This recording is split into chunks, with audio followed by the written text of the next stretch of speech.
Hello, everyone. If you've just joined us, my name is Raina Takeuchi, curatorial program producer with Foray Center for Contemporary Asian Art. I'm speaking from Gadigal land, part of the Eora Nation, and would like to pay my respects to elders past, present, and emerging, and acknowledge the transgenerational connections between traditional owners and earth, water, and culture.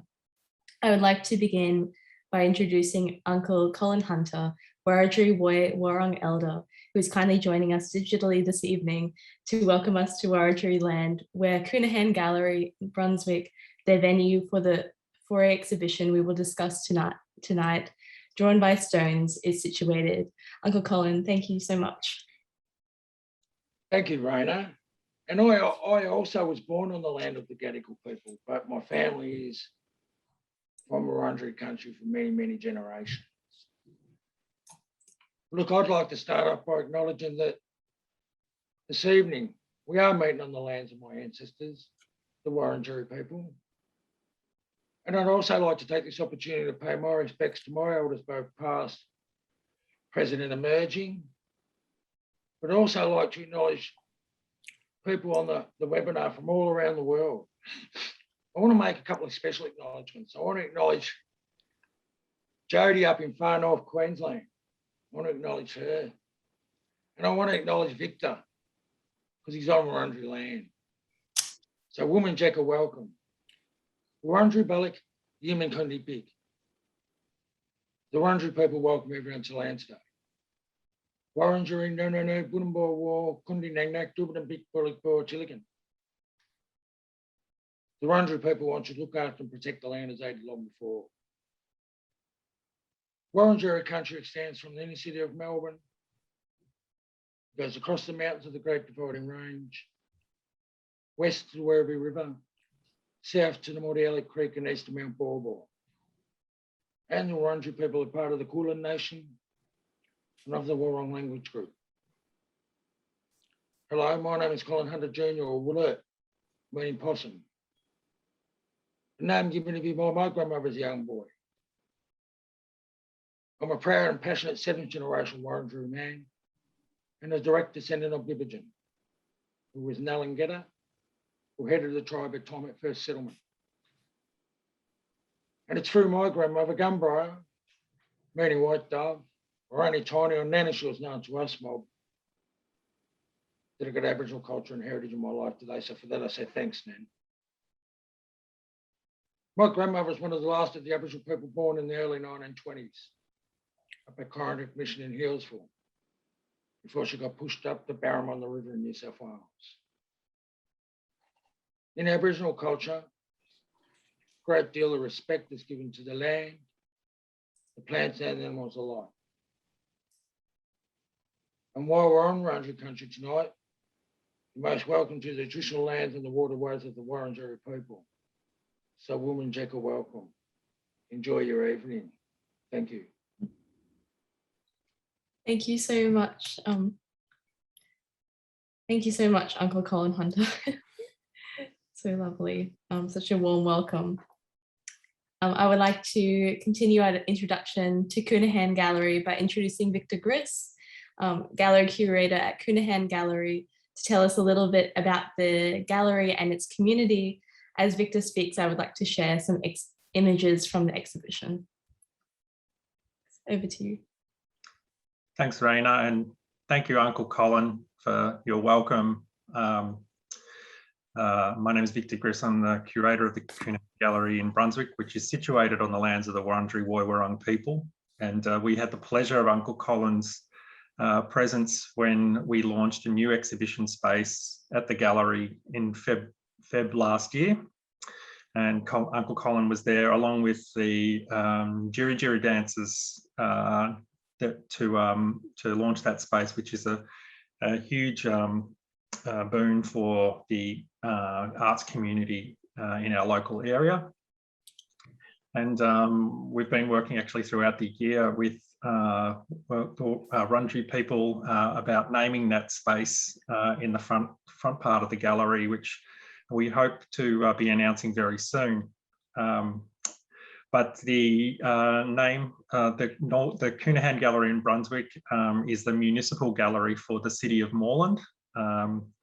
And we are a free public gallery, and we are named after the artist and activist Noel Counihan, who was whose preoccupations in his artistic practice and in his activism was social justice, free speech and human rights. And so many of the exhibitions we have at the gallery follow in Noel Counihan's legacy for subjects that deal with social, political and cultural themes. And we service the municipality of Moreland, but we are open to everyone. We are based in the inner north of Melbourne, but we are a gallery for everyone. And I hope one day that we'll be able to greet you at the gallery in person. So yes, a little bit about the, so we had the pleasure of about 3/4 of our exhibitions come through an application process at the gallery, and we were very pleased when we saw the application from 4A to present the works of these wonderful artists who are working in ceramics in a very contemporary manner.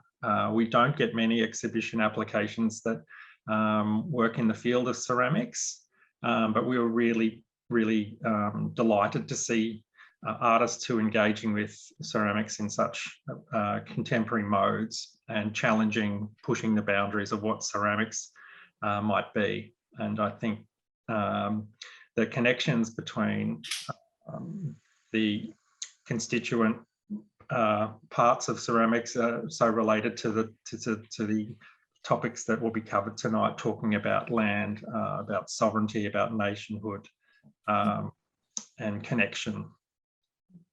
I might leave it at that, Bridie. Great, thank you so much for the introduction, Victor.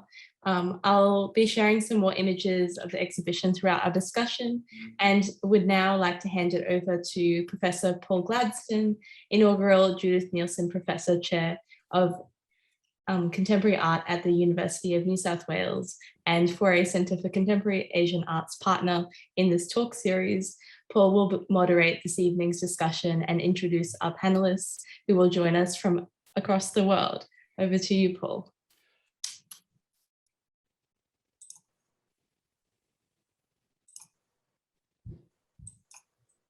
We might be having some technical difficulties. Yeah, apologies. Before I go on, I must say that I'm having some real problems with my connection this evening. So if I do drop out, it might be momentary. If it gets any worse than that, I'm sure Bridie and her colleagues will take over. But anyway, let's see how we go. Yes, I'm Paul Gladston, the Judith Neilson Professor of Contemporary Art at UNSW. It's a great pleasure to be here this evening. This is the 3rd year of our partnership with 4A, and we've done some very exciting talks of this kind over the last 3 years, not least this one tonight, which I think will be extremely interesting. I'm speaking from Gadigal land, and I'd also like to thank Uncle Colin for his welcome.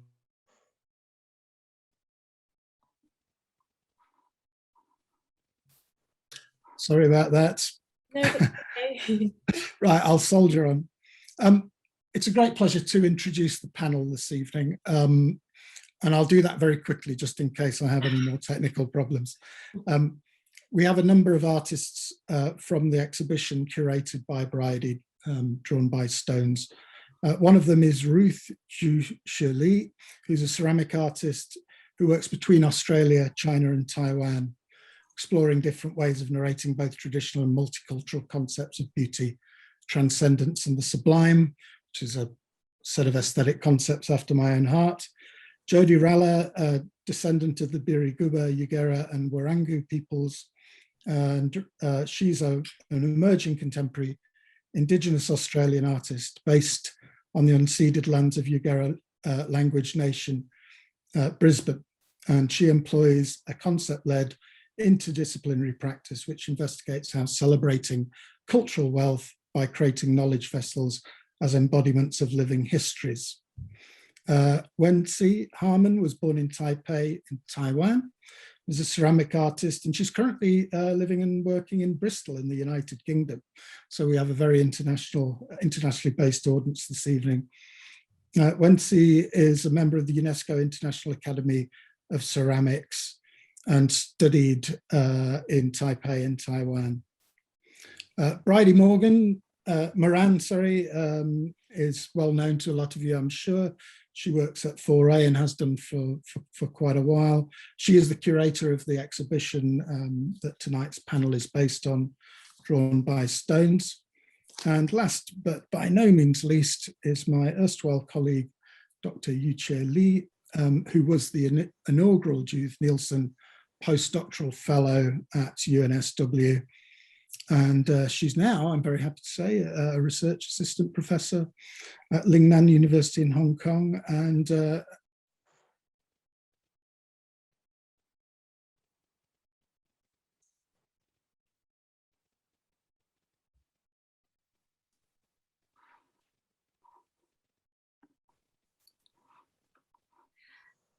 I believe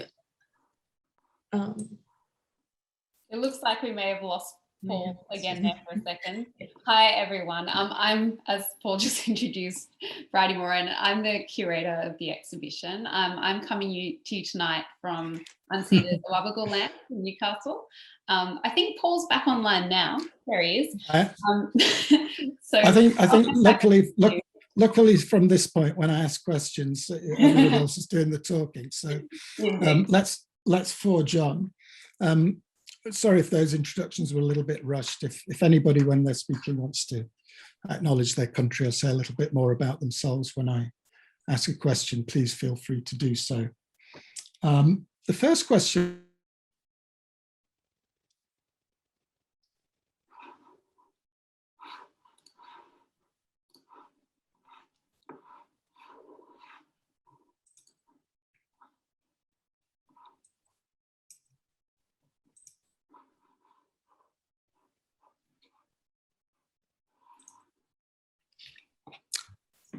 I'm back now. The first question I'd like to ask, and put this to the artists, so perhaps Jody, you could lead on this, is about the question of materials. I mean, this is an exhibition which relates to ceramics, but in contemporary terms, that can mean a great many things. So perhaps you could say a little bit about what ceramics means from your point of view. What kind of expanded field of materials are you using? So the first one to Jody.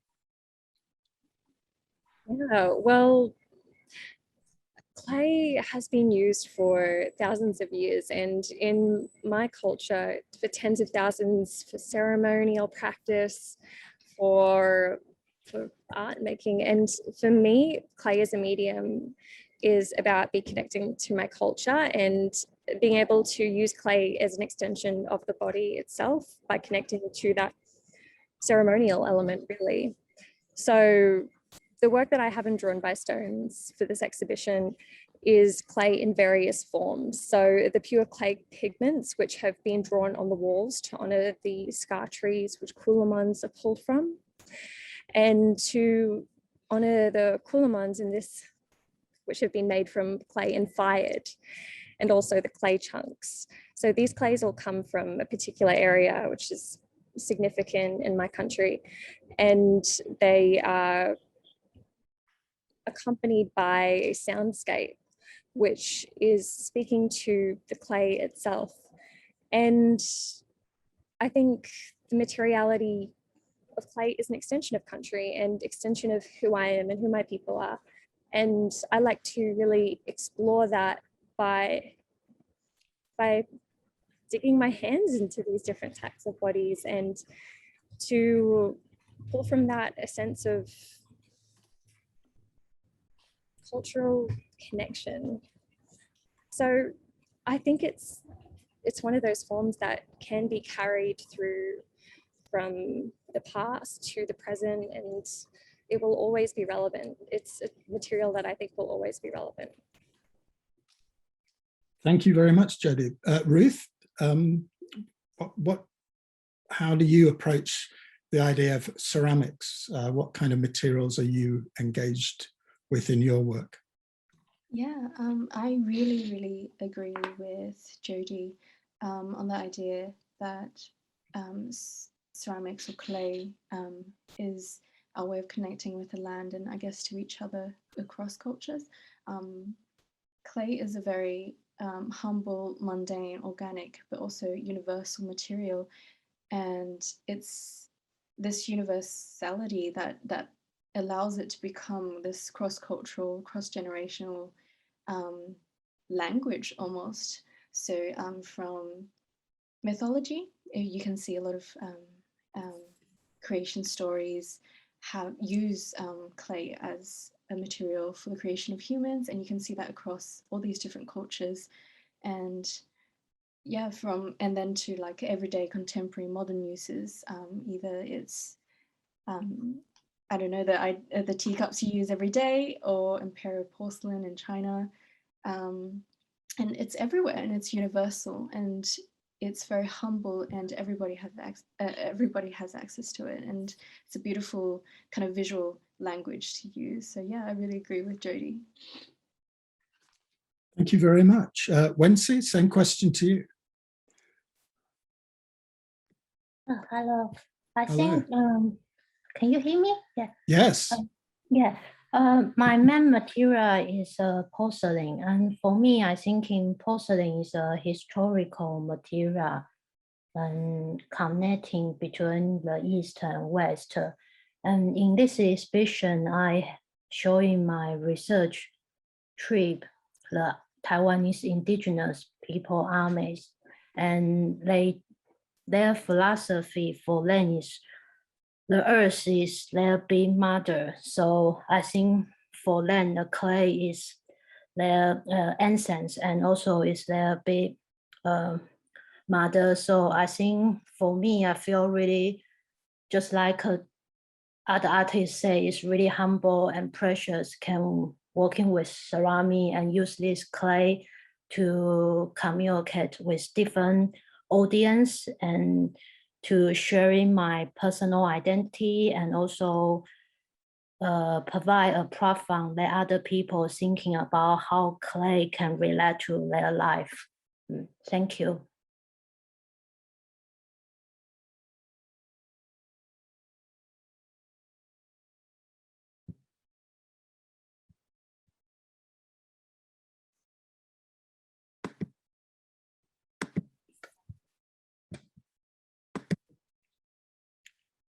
Hello, sorry, I dropped out for a while.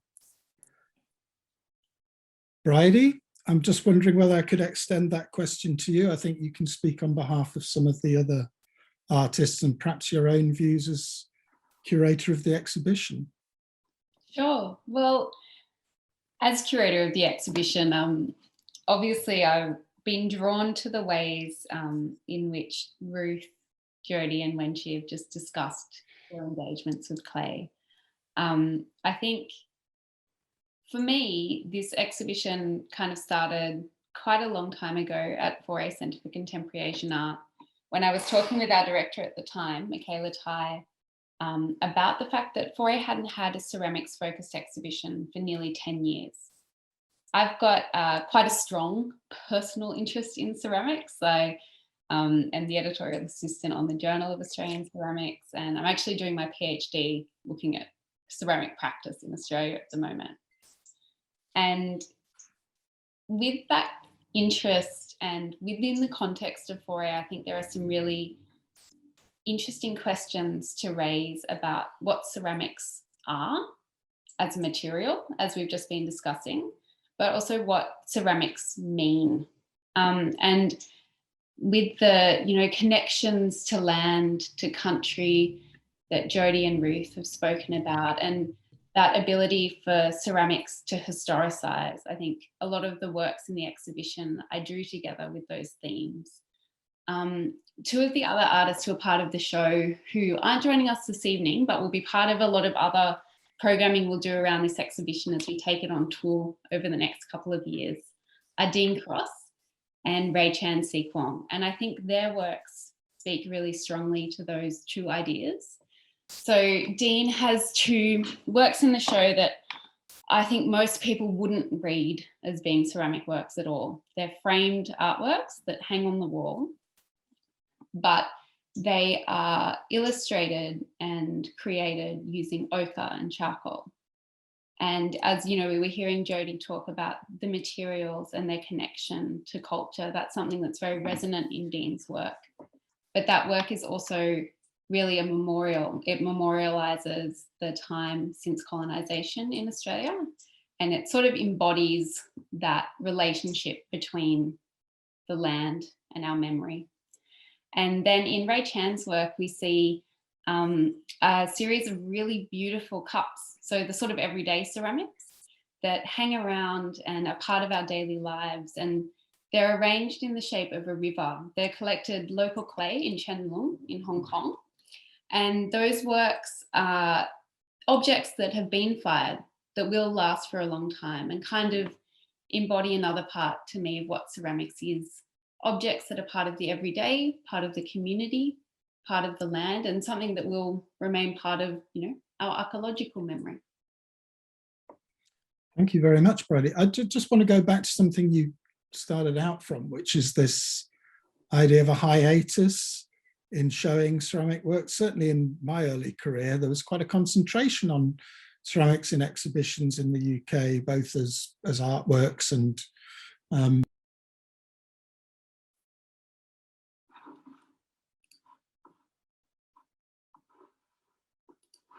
Just give Paul another minute to finish that thought. Just while he jumps back online, we can see in front of us, these are Ray's beautiful works. New. Sorry, Paul, you go on. No, that's fine. I think you probably guessed what I was going to say, which is really, why do you think there has been this hiatus in showing ceramic works here? I think there are a lot of people in the audience this evening or in various times around the world who have very differing opinions on this. I think there are trend cycles that change these things, but I think that the way that we consider ceramics has been really changing, particularly in the last 5 to 10 years, particularly in Australia and Asia. And I see it as being a really exciting time. I'd really love to hear from Yu-chieh and the artists on this as well, whether, you know, if, as for Jody and Ruth and Wen-Hsi, what drew you to make ceramics in this period? Hello, can you hear me? Yes. I hope it's all right that I respond right now regarding the questions of whether clay can represent, to what extent does it represent national histories as well as the collaboration, so which are the key issues that this exhibition explores, as well as what this panel is about. Before I start, just want to explain my background is actually traditional East Asian art history. So coming from that background, I see myself as a learner of Indigenous art and culture. So what I'm going to say by no means are a critique of the show. It's just more a sort of a kind of self-reflection or a critique of the history or methodology in East Asian art. When talking about cultural identity and community, I think part of we do have to understand the very complex social history or the production process of clay in various contexts. And I see three contradictions when we talk about clay specifically in the East Asian context. The first concerns how, to what extent clay can represent one specific cultural identity. As we know, crafts and materials such as lacquer, silk, ceramics, and clays are often associated with achievements of specific civilizations. And in East Asia, the production or the transmission of specific cultural goods was never confined to one single heritage or one place. An example is cast bronzes in ancient China, which can be dated back to 2000 years BCE. A very famous debate is proposed by Professor Jessica Rosen, who basically argues that the technique of cast bronze is, and also the motifs are partially transmitted via the Central Asia by the steppes instead of originated on the Chinese soil. And this theory is very controversial and also rejected by certain Orthodox Chinese scholars. And another example is obviously export wares. For example, in the 17th centuries in Guangzhou, the painted porcelains were fired in Jingdezhen and then painted, manufactured in studios in Canton based on drawings sent from their European customers. So in those examples, we can see the objects of clay, porcelain or bronzes cannot represent one single national or cultural identity or origin. And through style analysis, it seems that we can trace the transmission of certain technique, style, form, and objects from location A to B. But as some of the artists or the artworks in the exhibition have demonstrated, we have here clay works from the Amis nations, the First Nations people in Taiwan. The clay works they have the shape and firing process of certain conventional ceramics, which correspond to certain types of wares that we can identify in other cultures, such as the Yangshao culture of 5000 BC in China. But does that mean there's one single origin of how these types of wares were originated? Maybe not. And also, apart from that, we can see a rejection of decorative motifs on those Amis wares, and this seems to be a statement of Kunstwollen. So I wonder if Wen-Hsi can tell us more about that kind of rejection of decorative motifs later on. So that was the first contradiction. And the second contradiction is about the creative process of clay or porcelain making in certain communities. Okay, this might be at times associated with memory, kinship, and friendship, whereas in other histories, they are associated with mass production and power of empire. And an example is the terracotta army of the Qin Shi Huangdi, Chinese emperor of 3rd century BC. And well, in short, he mobilized a big group of craftsmen to create thousands of terracotta armies. The reason why the material had to be clay is because it's cheaper and can be formed relatively quickly, and it can enable a better division of labor. A large group of people can form various parts. They can do, some people can do the weapon, whereas the others work on the heads or the fingers and so on. So clay in certain cultures might represent mobilization of the exploitation of labor and empire building.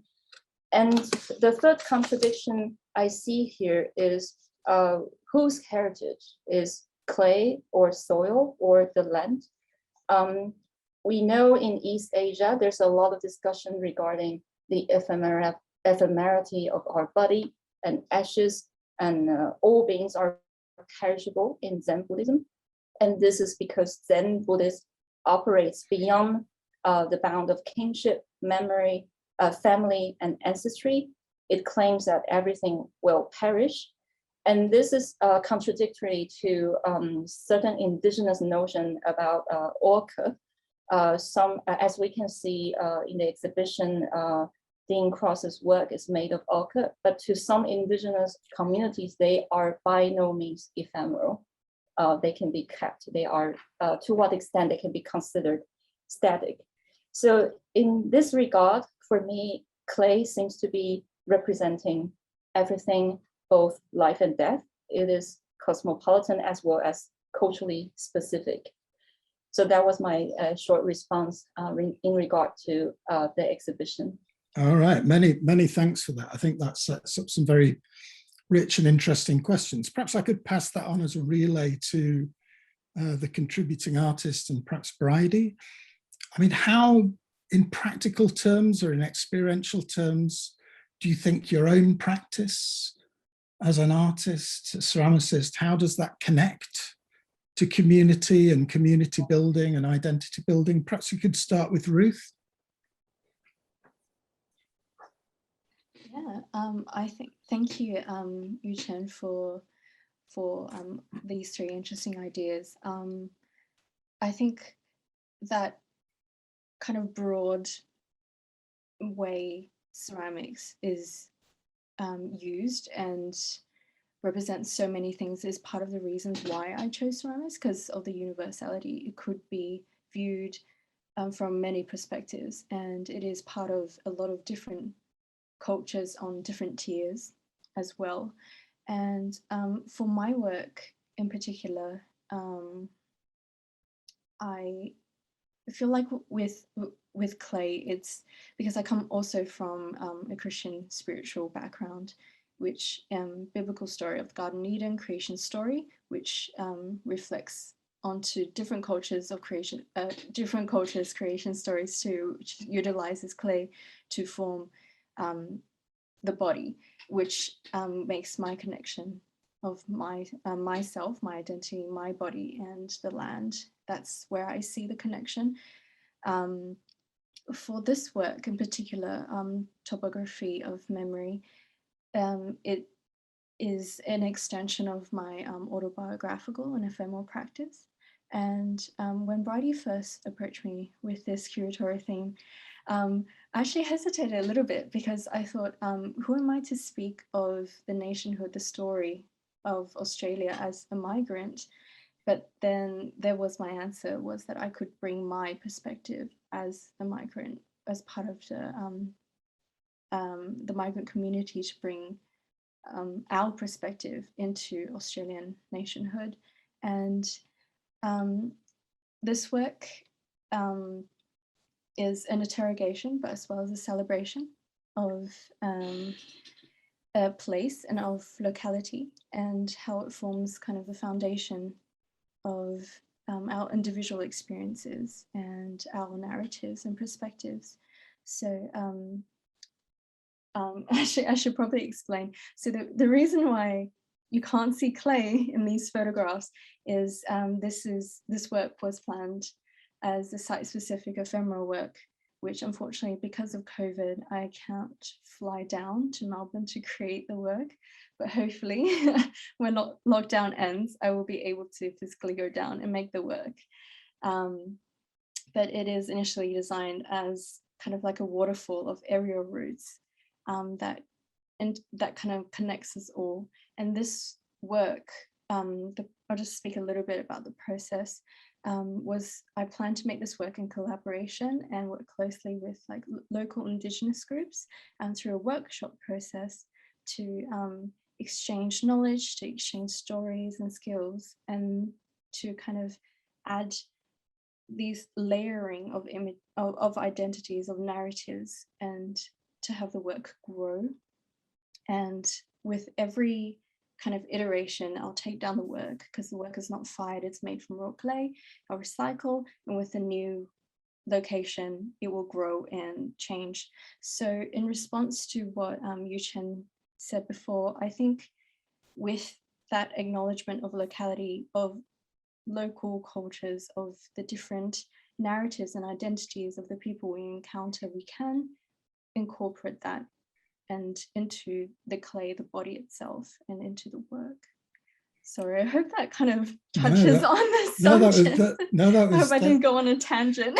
No, that's very interesting. I think just to extend this, I think, Yu-chieh drew some kind of important attention to the way that academics look at these subjects. We tend to look at things as being diverse and coming not from kind of single roots or kind of being essential.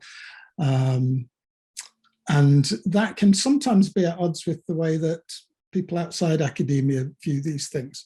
I just wonder if Wen-Hsi could respond to this. Do you think that your practice, or do you think that ceramics practice more widely can reflect?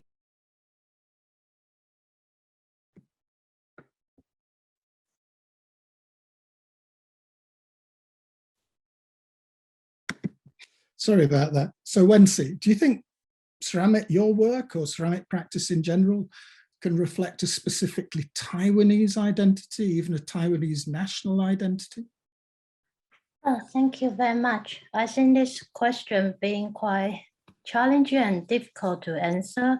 I also ask myself so many times during these 11 years to do my practice, especially just focus on ceramic.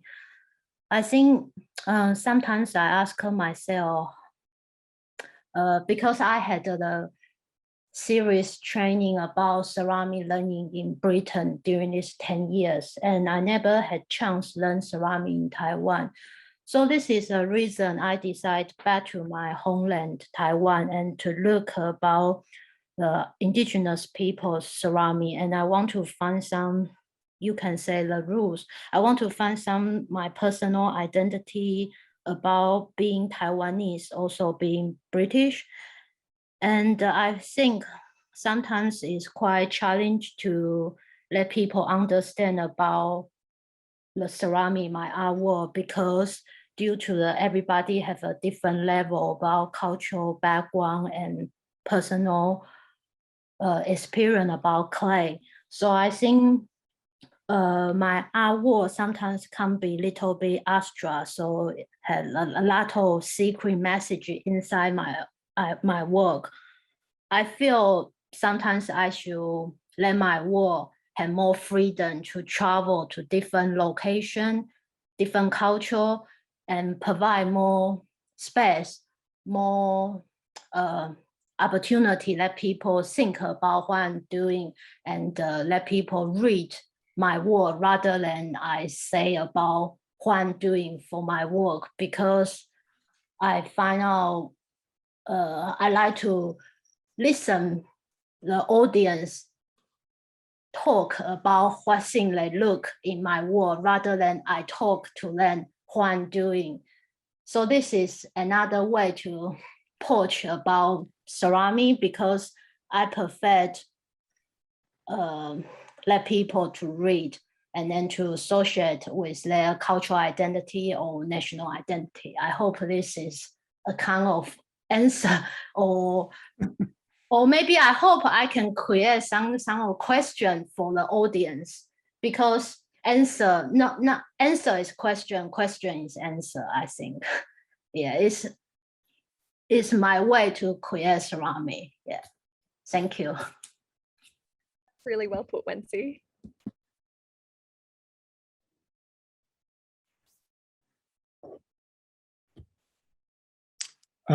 Sorry, I'm back. I just dropped out for a minute, but Wen-Hsi, that's very interesting. I just wonder whether we could move on to Jody and maybe your response to this. As we know, there can be significant tensions between Western ideas of nationhood and First Nations people's ideas of country and nation. Perhaps you could say something about the relationship of your work to some of those questions. That's some very important aspects of how work can be read and the different readings that we get from works.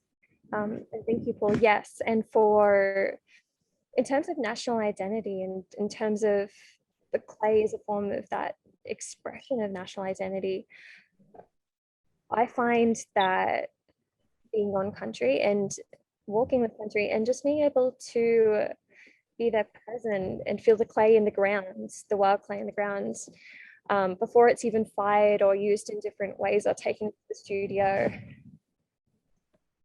I think that there's a sense of presence that clay and ceramics requires as a medium, and if I just tie that back into how I feel that relates to a national identity, I think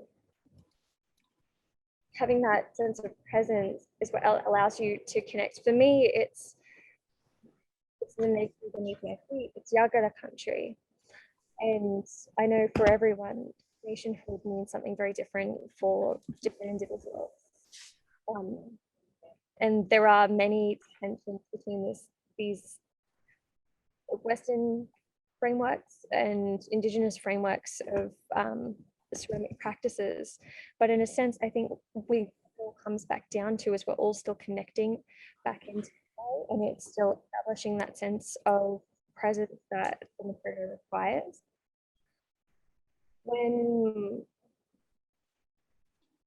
When I'm working with the clays, I am questioning how this informs my own identity and using it as an extension of such. And I think in terms of how that can be tied to different people and where we're all from and what the earth beneath your feet is and what the earth beneath your feet is telling you and how you can connect with that is individual sense of national identity. For me and my Indigenous heritage, I feel that clay is just an extension of country, just as I am an extension of country. And using clay as a material to talk intergenerationally. I practice a lot of do a lot of vessel making practices. So the coulamons that you see in here were cultural vessels that traditionally carved from trees that were used for carrying infants, agricultural purposes. As you can see on there, these ones are much smaller. But they have various uses, and this connection of this idea of using artifacts and clay as a medium just incorporates the sense of identity and this throwback to how materiality can be used in different ways. So instead of using the wood, traditionally I've chosen to use ceramics because it follows a similar process of firing clay and carving clay to create these artifacts.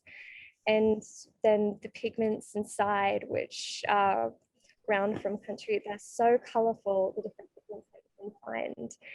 And they, I think it really just speaks to this vibrance again that's beneath our feet, and that vibrance that's within ourselves. So I see it as a complete, really connection to the body and to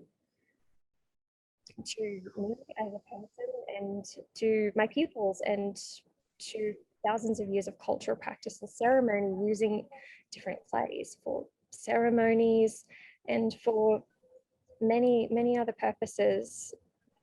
And I think that it can mean many different things for different people.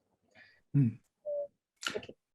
Sorry, I'm probably going on a bit. No. I think that's extremely interesting. I just wonder if before looping this back to Yu-chieh, whether I can bring Bridie in. We've heard some very interesting, kind of rich and diverse views of what the idea of country or nationhood could be or should be. How did you engage with this when you were curating the exhibition? Well, part of the beginnings of my curating process was an amazing opportunity to go pre-COVID to Taiwan. And I spent a lot of time visiting museums, and in a lot of ceramic collections in Taipei and in Inge, I was struck by the separation of different ceramic traditions, the separation of, say, Amos tradition from another timeline of Taiwanese ceramics. the separations of ideas of a nation. And in Taiwan, obviously, an idea of a nation is a problematized concept and has been for a very long time, as the idea of a nation is a problematized concept everywhere, I think. So it was actually in that museum environment that I kind of started thinking about and then drawing connections between all these amazing artists whose work we're seeing, who I think really utilize the medium to ask those questions, as we've been hearing. And I think, I mean, for me, I feel so lucky to have the opportunity to be learning through clay in this project and in the kind of wider links it's establishing. And I hope that clay as a medium and as a way into some of these ideas is sort of, you know, a malleable means to question some of these concepts, to question what nationhood might be and what a timeline of ceramic history might be, and what contemporary ceramics or Australian ceramics, Asian Australian ceramics might be, can be. And yeah, that kind of got us to this point of the exhibition. I think it is also really important to highlight that this show is weird in the fact that none of the artists nor I have ever seen the exhibition in real life, which is interesting. We've really relied heavily on the incredible skill and kindness of Victor, who we met earlier. And in our discussion this evening, we've also got Bryden, who is the designer who made a lot of the exhibition elements and also installed it.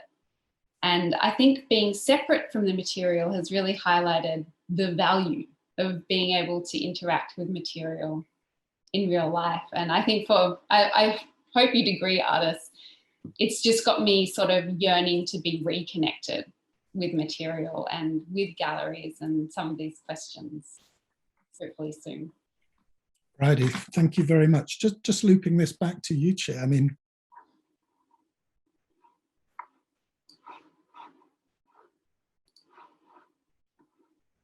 Hello, sorry. I was having some technical issues. Yeah, thank you so much, Paul and Bridie. If I'm asked to speak about the identity building in relation to my background, I often find it really, really difficult. As a Taiwanese, born and raised in Taiwan, but educated in Germany and now teaching elsewhere, I always find it super difficult to talk about Taiwanese art or the history of Taiwanese art, both in academic context as well as in casual conversations. I always feel I'm very foreign to, well, Taiwanese art is quite foreign to me.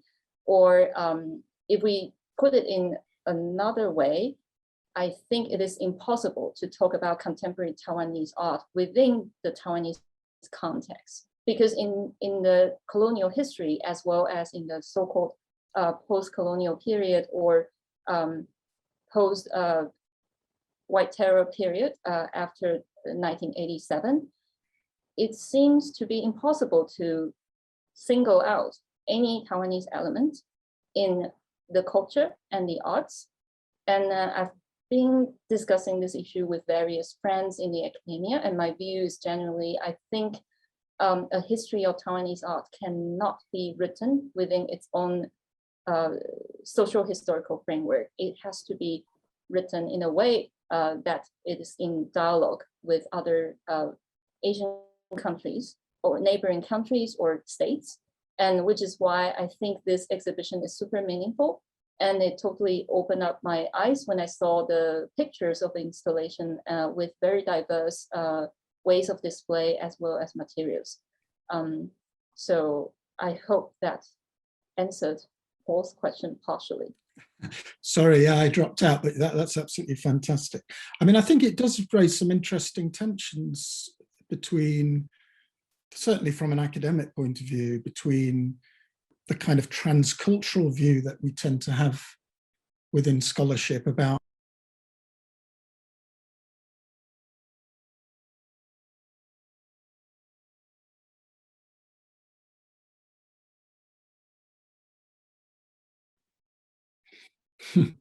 Apologies again for my internet, but yeah, it's interesting, these potential tensions between this transcultural view that we tend to hold within scholarship about the construction of identities and cultural practices, and the way that in other aspects of life, claims are laid to often essential ideas of identity in some respects. And I think we're living at a time where those tensions are quite evident in society. One only has to look at the news media to see that. I just wondered, in the time that we had left, if we could bring Victor in and ask him for his reflections on some of the things that we've heard this evening. Victor, are you there? Yes, I'm here. Thank you, Paul. Look, I think I would like to just comment on the unusual nature of how the show has finally been realised, which, you know, the artists have all mentioned that unfortunately, due to the border restrictions we've had, and even locally, you know, here in Melbourne, when we were actually able to get into the gallery to put the show up, it was a unique experience because there was an incredible amount of trust invested and afforded to us from the artists and the curator to bring, you know, very, very personal stories and very very beautiful works that required a great degree of delicacy and thought in the way that they were presented. And we had to do that using things that often it would be,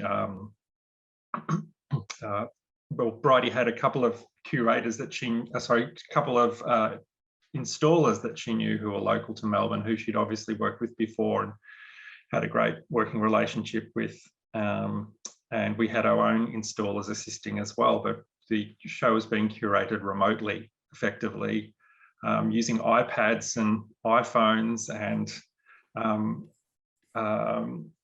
there was, I know that the artists were communicating this way too. It was quite a surreal experience. I think it was Jody was working with some of our curators, and it was quite a strange experience to see an iPad perched on a ladder that was directing these people up and down the walls, and they were moving out of the way so she could have a good look, and looking left, looking right, and similarly with Bridie in the rear part of the gallery, you know, looking at things like levels and lighting, and I think it added a layer, unintentionally added a kind of a layer, and also a collaborative element that we otherwise wouldn't have experienced necessarily. I didn't want to really single out any works or talk about anyone's work in particular, but I think I just did want to mention Ruth's work, and, you know, this because I think it's become a little bit of a touchstone or a sort of a symbol for the exhibition, because the work that hasn't yet been fully realised there, the long black kind of looks almost sort of like a monolith laid down, but I think for the first few days that were actually open and people were coming in, there's a little bit of uncertainty, even the staff as we came in, but it's created this wonderful sense of expectation. It's like every day we turned up, we were expecting something to have appeared there, and but it's I think it's beautiful for the show.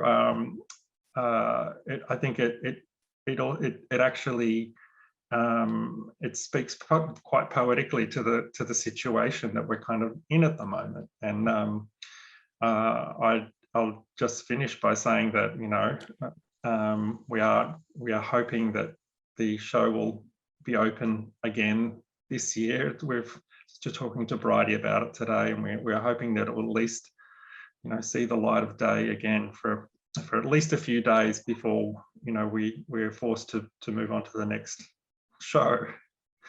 So yeah, and thank you. And I wanted to thank all of the artists and Bridie while we're talking. Just been terrific to work with. Thank you. Likewise, couldn't have done it without the amazing Counihan team.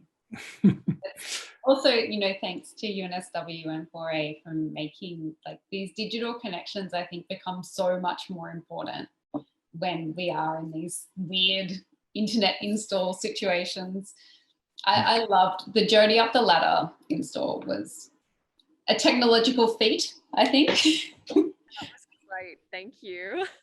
I felt there in person. Thank you. Just before we go on, could I just encourage the audience, if you want to pose any questions, you can use the Q&A function at the bottom of the screen, and we can put your questions to the panel. So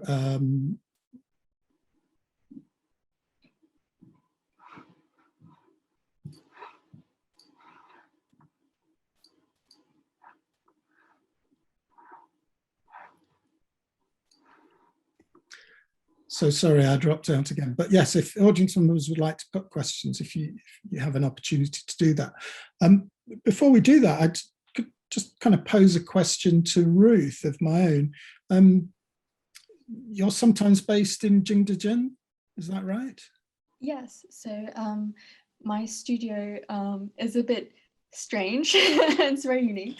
I'm literally in a room inside a porcelain bottle factory. Wow. In the middle of Jingdezhen, right next to the airport. So I'm very... Is that good? Is that a...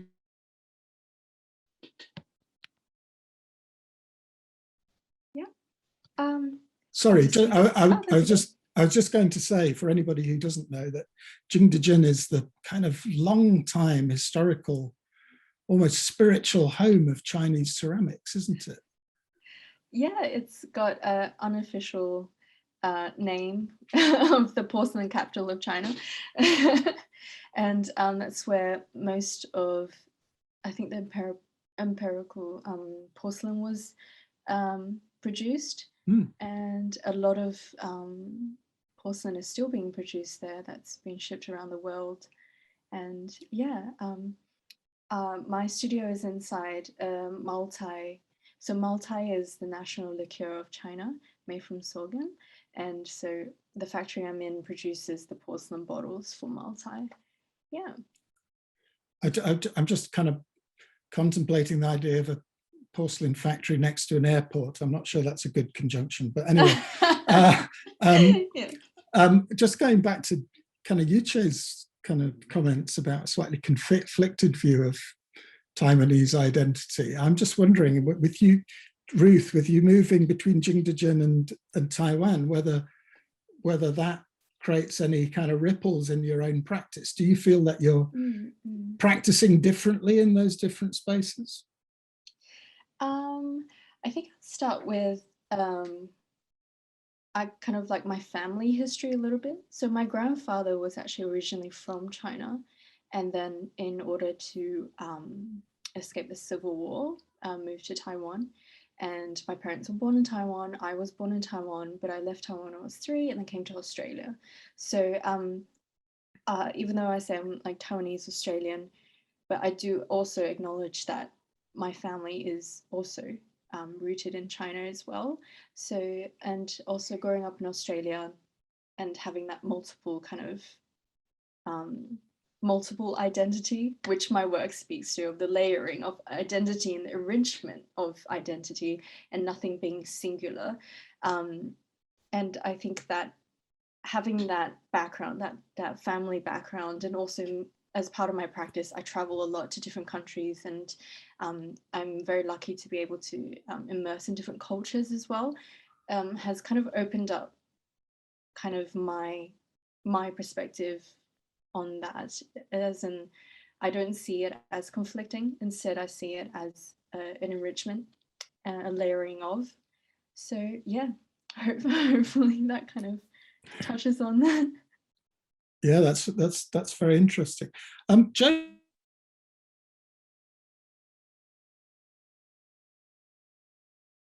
Sorry, dropping out again. Jody, was this your first time or experience of working with Taiwanese artists? Yes, this is from Taiwan. Yes. And what did you draw? What have you drawn from the experience? Well, Ruth and I had conversations before the exhibit started, before lockdown started, and we're talking about possibly doing some workshops.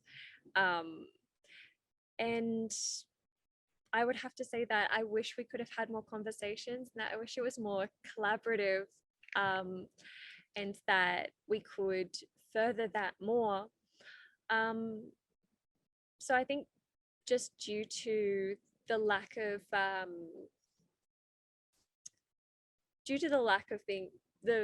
because we haven't been able to really connect due to COVID, I would say that I'm just yearning for more and looking for more collaboration.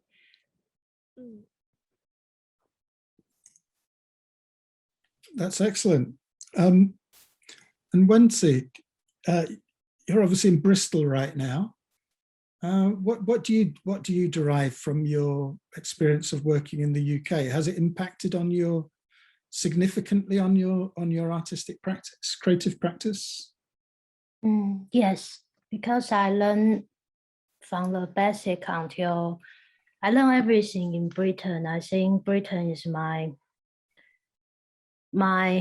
big teacher for my ceramic journey, and I think because my work dealing with in the concept of in-betweeners, so I really sometimes really struggle being Taiwanese in Britain, because people don't see that I am British, also don't feel I'm Taiwanese. So I think clay for me can let me slightly escape of this tension of personal identity and national identity, because it's not easy to talk about the tension between Taiwan, China, and Britain. So it's quite complex layer of the identity. So I'm really grateful I could use ceramic practice to talk about this painful and struggle identity. Yeah, thank you. Yes, and of course there's a long history of interrelationships between ceramics production in the UK and China, either direct or indirect. And of course, that's all bound up with other questions around colonialism and conflict. I mean, I just wondered, Wen-Hsi, whether in your studies of ceramics in the UK that you had become aware of some of those layers, historical layers in the relationship between British ceramics and Chinese, or ceramics related to Chinese identities. Yeah, I think this question is quite so many tension in this question. I think probably I only sharing something just my personal experience. Sometimes people thinking I'm Japanese. Actually, they don't feel I'm Chinese, I'm Taiwanese, because my haircut. So people thinking I'm Japanese. So it's another layer to bring in my work. So I sometimes feel I can't speak because I don't know how to speak. I lose the language to speak. So sometimes I decide keep silent and let my work to speak to help me talk, because this complex identity is really interesting and provide me more chance to thinking about the clay, the colonial, post-colonial, and also in Britain, the ceramic really tied to the craft. Is ceramic belong to craft or belong to art or belong to design or belong to fine art? So it's quite interesting to label ceramic as material, or is the ceramic is the subject?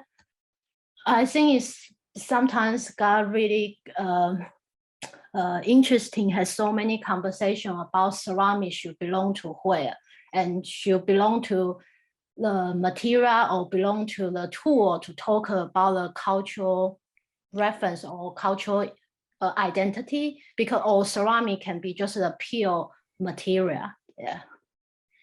Yeah, it's a very, I mean, I obviously originally from the UK, and I'm very much aware from my own experience about the complex nature of ceramics, particularly within the art education system there.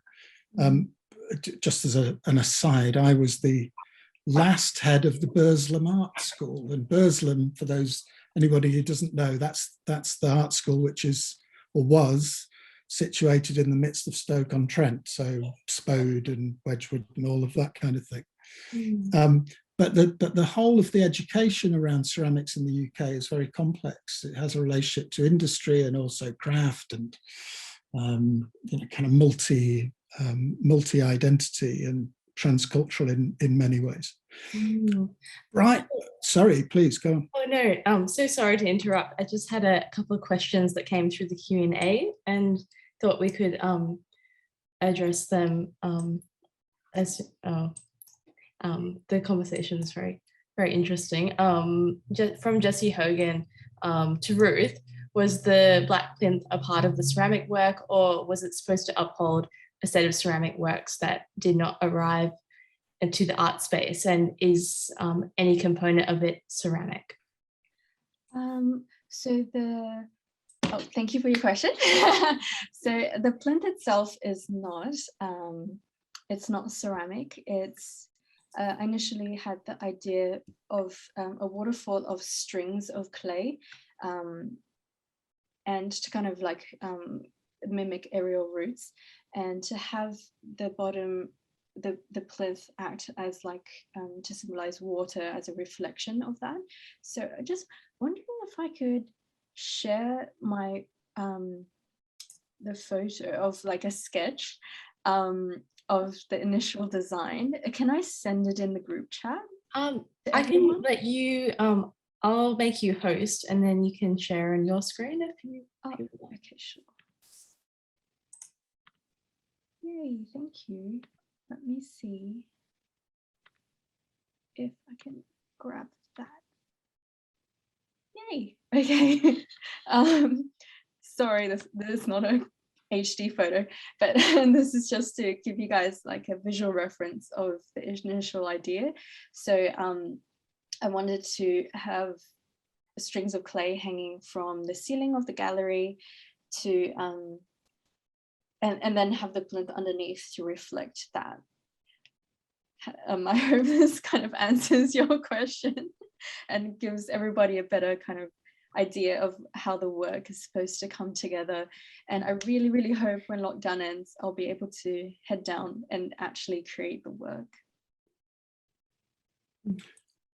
Raina, I'm not seeing any questions on my part of the box. So if you do have questions, please feel free to put them to the panel.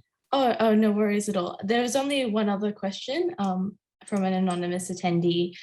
Did you say this exhibition was touring? What is the itinerary? That might be one for Bridie to answer. That's one for me. Thanks, anonymous attendee. So yes, the exhibition will be going on tour, which is particularly exciting because, as Jody was saying and as Ruth is talking about, there are so many extra elements of collaboration, community connection, and actually making things with clay that we're really hoping to get to do. We will announce Foray's 2022 program in October, I hope. We have currently a few stops for the tour that'll be all around Australia. I'm being very coy because we can't announce anything as yet because, as I'm sure everyone can imagine, with COVID, locking things in is taking a little bit longer than normal. But we'll be announcing the full set of stops for the tour pretty soon. So if you don't already, you can subscribe to Foray's e-newsletter, but it'll also be on all of our social channels as well. It's really lovely to have the first stop at Counihan and to have been able to realise a show this year under the conditions that we've seen in Sydney and Melbourne has been really amazing. So just a shout out to Victor again for making that possible. So yeah, stay tuned. Exhibition touring dates forthcoming. Definitely. There was one more question that came through from John Daly as well. Furthering to the earlier discussion, what is it about ceramics as a medium or as a tradition that makes it ideal for exploring the concept of identity as opposed to other art mediums? Paul, do you want to lead? Yeah, well, I think you've just asked the question, but I put that out to the panel. Let's start with Jody. What would your response be to that? Is ceramics in it? Yes.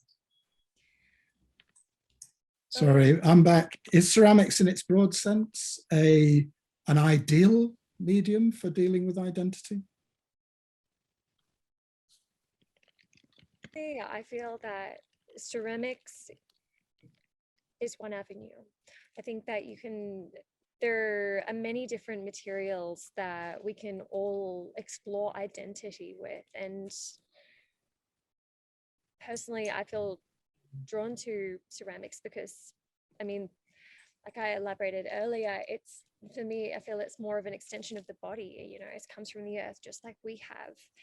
And there is this rich tradition and rich history behind how it's been used throughout different cultures over the years. And that same can be said about many different other materials as well. So I really feel it's a form of expression to explore identity and to talk about identity. I don't think it's the only one or the most ideal personally,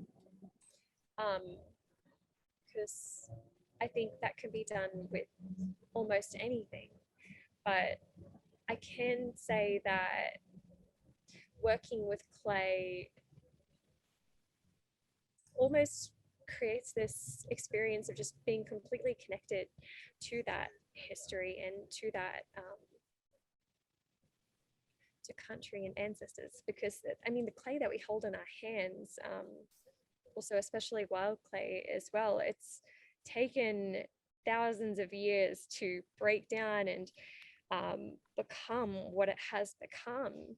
So I think when we're talking about its ability to be able to express that nature of identity just comes through in the fact of who else has been there, you know, what other materials are in those clay bodies and how those all come together into each individual artwork that comes across.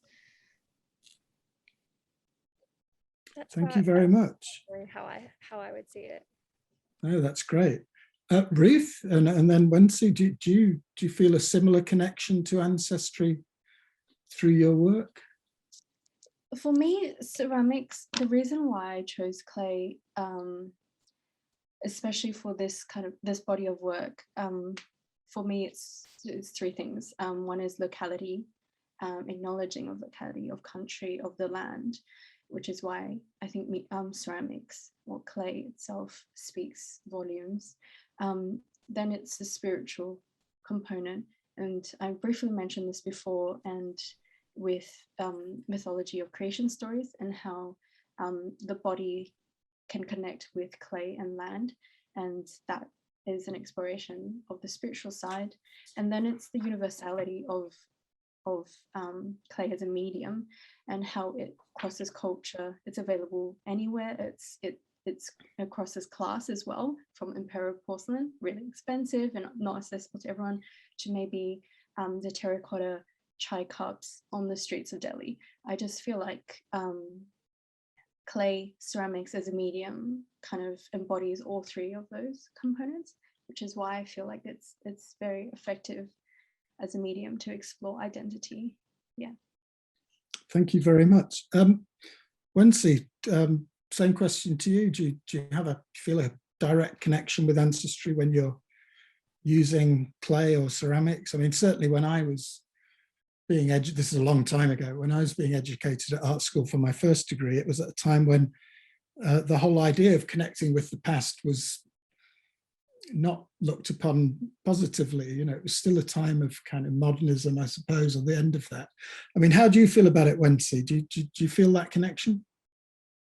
Yes, thank you. I think no matter positive or negative thought or experience, I think clay chose me, and I choose clay because I like the chemical reaction and I like to play the files. So I think the clay is really suitable for my personality, because as an artist, I really draw into the nature, and I think clay is the land of the mother. Also, I really like a scientist reaction. So for me, I found out doing ceramic is a way to express myself and also my homeland, Taiwan, to communicate different audience. So this is my answer. Also, is my hope is answer this question. Yeah, thank you. No, thank you. And one last question for Bridie. What's next? You know, working on a project usually points towards the next one. So what's the next ceramics exhibition that you're thinking about? Next edition of Drawn by Stones, to be honest. Yeah. Yeah. Well, one of the real, I think, joys about this exhibition is that it, as everyone was just discussing, it has a real human connection in the making process, but also a real connection to where the exhibition is staged, to country, to land, to material.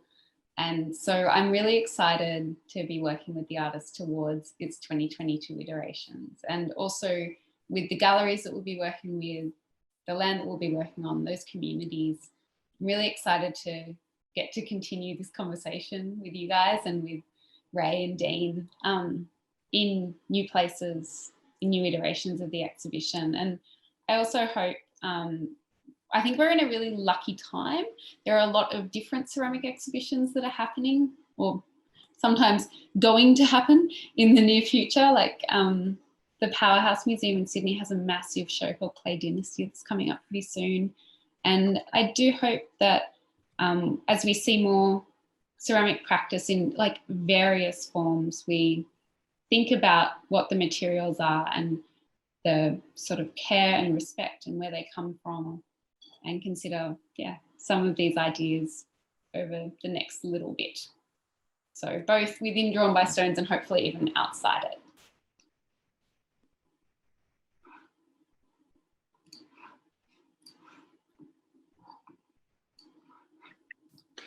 Bridie, thank you very much. As you can tell this evening, I've been struggling with a very, very poor internet connection. So I'm going to apologize for that to everyone. I hope it hasn't caused too many problems, but I'd just like to conclude by thanking all of the panelists. Thank you, Ruth. Thank you, Jody. Thank you, Wen-Hsi. Thank you, Bridie. Thank you, Yu-chieh and Victor. And thank you very much to Raina and all the others at 4A for staging this talk. I think it's raised some very interesting questions. And I hope you, the audience, have taken some pleasure and some interest in what's being said this evening. Thank you very much. Thank you so much, Paul. Thank you so much, Paul. I just wanted to conclude by saying that our next webinar will be taking place on Thursday, September 9th, also with UNSW and moderated by Paul and Jessie Hogan, who was in the discussion tonight, will be speaking as a part of it as well. So thank you so much, and we hope to see you at the next webinar. Have a good evening. Thank you very much. Bye-bye to everyone. Paul and Bridie and everyone, thank you very much. Thank you. Bye. Take care. Thank you. Thank you, everyone. Bye-bye.